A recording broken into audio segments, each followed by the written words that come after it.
ಜೀವನ ಎಂಬ ಈ ಸುಂದರ ಪ್ರಯಾಣದಲ್ಲಿ ನಿಮ್ಮ ಸಂಗಾತಿ ಈ ಜೀವನ ಜಾತ್ರೆ. ಎಲ್ಲರಿಗೂ ನಮಸ್ಕಾರ. ಗುರುಚರಿತ್ರೆ ಅಧ್ಯಾಯ 44, ಅನಂತ ಚತುರ್ದಶಿಯ ಮಹಿಮೆ. ಸಿದ್ಧಯೋಗಿಗಳು ಗುರುಚರಿತ್ರೆಯ ನಿರೂಪಣೆಯನ್ನು ನಾಮಧಾರಕನಿಗೆ ಮುಂದುವರೆಸುತ್ತಾ ಸುಮಂತುವಿನ ಕಥೆಯನ್ನು ವಿವರಿಸಿದರು. ಪಾಂಡವರು ವನವಾಸದಲ್ಲಿದ್ದಾಗ ಅವರು ಅನೇಕ ಕಷ್ಟಗಳನ್ನು ಅನುಭವಿಸಿದರು. ಆಗ ಶ್ರೀಕೃಷ್ಣನು ಅವರ ಮುಂದೆ ಪ್ರತ್ಯಕ್ಷನಾಗಿ ಅನಂತ ಚತುರ್ದಶಿ ವ್ರತವನ್ನು ಆಚರಿಸಬೇಕೆಂದು ಉಪದೇಶಿಸಿದನು. ಭಾದ್ರಪದ ಮಾಸದ ಚತುರ್ದಶಿಯ ದಿನ ಶ್ರೀ ವಿಷ್ಣುವಿನ ಆರಾಧನೆಯನ್ನು ಮಾಡಬೇಕು.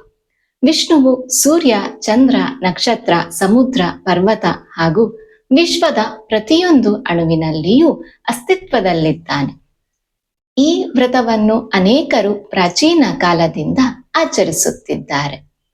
ಅನಂತ ಪದ್ಮನಾಭನು ವಿಶ್ವವ್ಯಾಪಕ ವಿಷ್ಣು ರೂಪ. ಅನೇಕ ಋಷಿಗಳು ಈ ವ್ರತವನ್ನು ಆಚರಿಸಿ ಮಹಾಪುಣ್ಯವನ್ನು ಪಡೆದಿದ್ದರು.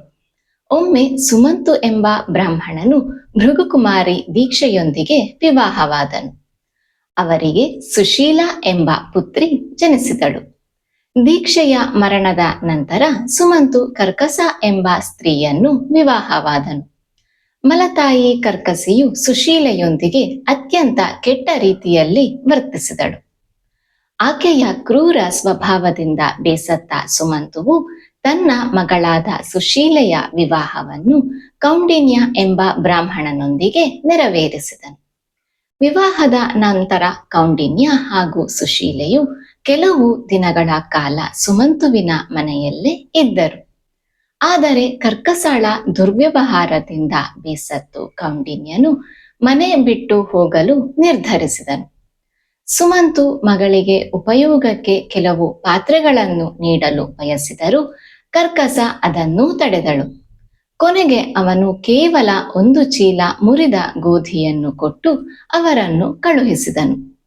ಸುಶೀಲೆಯು ಪತಿಯೊಂದಿಗೆ ಹೊರಟು ಗೋದಾವರಿಯ ತೀರದಲ್ಲಿ ವಿಶ್ರಾಂತಿಯನ್ನು ಪಡೆದಳು. ಅಲ್ಲಿ ಕೆಲವು ಮಹಿಳೆಯರು ವ್ರತಾಚರಣೆಯನ್ನು ಮಾಡುತ್ತಿದ್ದರು.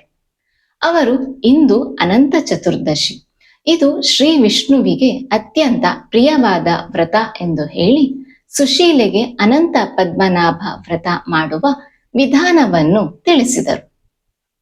ಸುಶೀಲೆಯು ಅದನ್ನು ಶ್ರದ್ಧೆ ಭಕ್ತಿಯಿಂದ ಆಚರಿಸಿದಳು. ಆದರೆ ಕೌಂಡಿನ್ಯ ಇದನ್ನು ದೈವಿಕ ಲೀಲೆ ಎಂದು ಅರಿಯಲಿಲ್ಲ. ಮುಂದೆ ಕೆಲವರು ಅವರನ್ನು ರಾಜ ಮರ್ಯಾದೆಯೊಂದಿಗೆ ಸ್ವಾಗತಿಸಿ ಸನ್ಮಾನಿಸಿದರು. ಆ ರಾಜ್ಯದ ಜನರು ಕೌಂಡಿನ್ಯನನ್ನು ತಮ್ಮ ರಾಜನಾಗಿ ನೇಮಿಸಿದರು. ಅವನು ದೀರ್ಘಕಾಲ ರಾಜ್ಯಭಾರವನ್ನು ನಡೆಸಿದನು. ಒಂದು ಭಾದ್ರಪದ ಚತುರ್ದಶಿಯ ದಿನ ಕೌಂಡಿನ್ಯನು ಸುಶೀಲೆಯ ಕುತ್ತಿಗೆಯಲ್ಲಿದ್ದ ಕೆಂಪು ದಾರವನ್ನು ನೋಡಿ ವಿಚಾರಿಸಿದನು. ಸುಶೀಲೆಯು, ಇದು ಶ್ರೀ ಅನಂತನ ಪವಿತ್ರ ರಕ್ಷಣಾ ಸೂತ್ರ. ಈ ವ್ರತದ ಫಲದಿಂದಲೇ ನಮಗೆ ಈ ಐಶ್ವರ್ಯವು ದೊರಕಿದೆ ಎಂದು ತಿಳಿಸಿದಳು.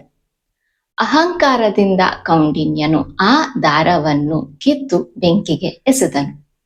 ಆ ಕ್ಷಣದಲ್ಲೇ ಅವರ ಐಶ್ವರ್ಯವು ಸಂಪೂರ್ಣವಾಗಿ ನಾಶವಾಯಿತು. ರಾಜನು ಭಿಕ್ಷುಕನಾಗಿ ತಿರುಗಾಡಲು ಪ್ರಾರಂಭಿಸಿದನು. ದೇವರ ಕೃಪೆಯನ್ನು ಅವಮಾನಿಸಿದ ಪರಿಣಾಮವಾಗಿ ಅವನು ದುಸ್ಥಿತಿಗೆ ತಲುಪಿದನು. ಹಲವಾರು ದಿನಗಳು ಕೌಂಡಿನ್ಯನು ಅರಣ್ಯಗಳಲ್ಲಿ ಅಲೆದು ಕೊನೆಗೆ ಅನಂತನನ್ನು ಬ್ರಾಹ್ಮಣ ರೂಪದಲ್ಲಿ ಕಂಡು ಭಕ್ತಿಯಿಂದ ಕ್ಷಮೆಯಾಚಿಸಿದನು. ದಯಾಮಯನಾದ ಅನಂತ ದೇವರು ಅವನನ್ನು ಆಶೀರ್ವದಿಸಿ ಪುನಃ ರಾಜಪಟ್ಟವನ್ನು ಅನುಗ್ರಹಿಸಿದರು. ನಂತರ ಕೌಂಡಿನ್ಯನು ದೀರ್ಘಕಾಲ ನ್ಯಾಯ ಪಾಲನೆಯನ್ನು ನಡೆಸಿ ರಾಜ್ಯವನ್ನು ಸುಸಂಸ್ಥಿತಗೊಳಿಸಿದನು. ಇಲ್ಲಿಗೆ 44ನೆಯ ಅಧ್ಯಾಯಕ್ಕೆ ಶುಭ ಮಂಗಳವು. ಈ ಅಧ್ಯಾಯದಿಂದ ನಾವು ಕಲಿಯುವ ಜೀವನ ಪಾಠಗಳು. ಸಂಕಷ್ಟದಲ್ಲಿ ದೇವರನ್ನು ನೆನೆಸಿ ಸಮೃದ್ಧಿಯಲ್ಲಿ ವಿನಯವನ್ನು ಉಳಿಸಿಕೊಳ್ಳಬೇಕು. ಭಕ್ತಿ ನಮ್ಮ ಬಲ, ವಿನಯ ನಮ್ಮ ರಕ್ಷಣೆ, ವಿಶ್ವಾಸ ನಮ್ಮ ದಾರಿ.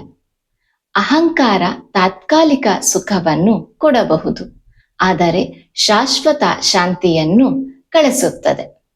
ಶ್ರದ್ಧೆ, ವಿನಯ ಮತ್ತು ವಿಶ್ವಾಸ ಜೀವನವನ್ನು ಏಳಿಗೆಗೆ ಕೊಂಡೊಯ್ಯುತ್ತದೆ. ಅಹಂಕಾರ ಮತ್ತು ಅನುಮಾನ ಪತನಕ್ಕೆ ಕಾರಣವಾಗುತ್ತದೆ. ದೇವರ ಕೃಪೆಯನ್ನು ಕಾಪಾಡಿಕೊಳ್ಳಲು ನಮಗೆ ವಿನಯವೇ ರಕ್ಷಾ ಕವಚ. ಭಕ್ತಿ ಇದ್ದಲ್ಲಿ ಅನಂತ ಆಶೀರ್ವಾದ. ವಿನಯ ಇದ್ದಲ್ಲಿ ನಿತ್ಯ ಸಮೃದ್ಧಿ. ದೇವಕೃಪೆ ಇರುವಲ್ಲಿ ದಾರಿದ್ರ್ಯವೂ ದಾಟಬಹುದು. ವಿನಯ ಇರುವಲ್ಲಿ ಐಶ್ವರ್ಯವೂ ಉಳಿಯುತ್ತದೆ. ಧನ್ಯವಾದಗಳು. ಶ್ರೀ ದತ್ತಾತ್ರೇಯಾರ್ಪಣಮಸ್ತು. ಸಬ್ಸ್ಕ್ರೈಬ್ ಮಾಡಿ. ಇದು ಕೇವಲ ಚಾನಲ್ ಅಲ್ಲ, ಇದು ನಿಮ್ಮ ಜೀವನ ಜಾತ್ರೆ. ಸರ್ವೇ ಜನ ಸುಖಿನೋ ಭವಂತು.